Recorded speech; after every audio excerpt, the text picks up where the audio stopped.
महोत्सव 2025 हा 7 ते 12 फेब्रुवारी रोजी कृष्णा नदीवर आयोजित करण्यात येणार आहे। असा निर्णय कृष्णा घाटावर आयोजित करण्यात आलेल्या बैठक सांगलीकरांच्या वतीने घेण्यात आला।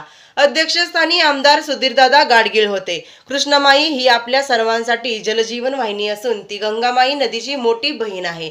वर्षातून एकदा गंगामाई आपल्या कृष्णामाईच्या भेटीसाठी येते, तो क्षण म्हणजे कृष्णामाई महोत्सव।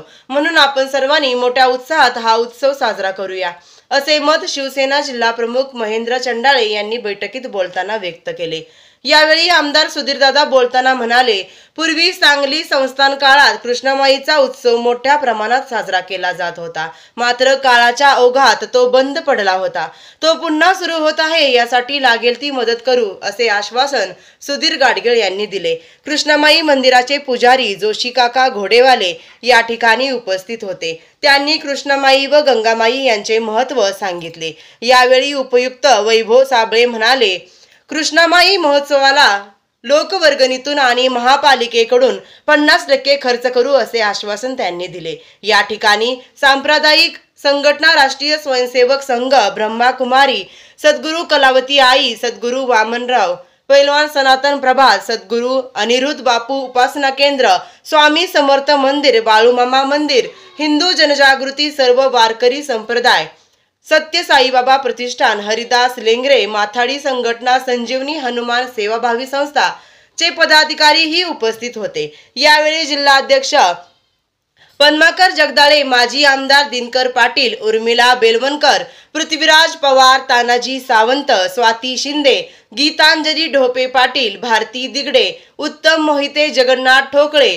अजय उबाळे, रवींद्र बेंडखळे, सुनील पवार, रुक्मिणी आंबिगिरे, महादेव गाडगीळ, श्रीकांत शिंदे, हेमंत खंडागळे, समीर लालबेग, अविनाश मोहिते, संदीप ताटे, सारंग पवार, स्वप्नील मस्कर, सचिन कदम, सुधीर चव्हाण, सर्जेराव पाटील उपस्थित होते। सांगलीमध्ये कृष्णामाई महोत्सव 2025 साजरं करण्याचं मानस या ठिकाणी आखलं आणि त्याच्या नियोजनाची बैठक या ठिकाणी कृष्णामाईच्या किनारी कृष्णामाईच्या मंदिराच्या शेजारी घेतली आणि खरोखर या ठिकाणी मिळालेला उत्स्फूर्त प्रतिसाद पाहता हा उत्सव मोठ्या उत्साहात साजरा होईल ही आशा या ठिकाणी बाळगत मी आपणास सांगतो की या ठिकाणी सांगलीचे आमदार, महापालिकेचे उपायुक्त व इतर सर्व क्षेत्रातले घटकातले पंथातले मान्यवर या ठिकाणी उपस्थित झाले व त्यांनी सगळ्यांनी आवर्जून उत्सवासाठी काय काय उपाययोजना करायला लागतील किंवा त्यांच्या सूचक सूचना या ठिकाणी देण्याचं त्यांनी या ठिकाणी काम केलं व तसंच या उत्सव पूर्ण पार पडूस तर आपण सगळी एकत्रित मिळून या ठिकाणी हा उत्सव मोठ्या उत्साहात साजरा करायचा म्हणून सांगितलं। यामध्ये प्रामुख्याने एक गोष्ट सगळ्यांनी सांगितली की नदी ही आपली जीवन जलवाहिनी आहे, ह्याचं संवर्धन होणं हे अत्यंत गरजेचं आहे।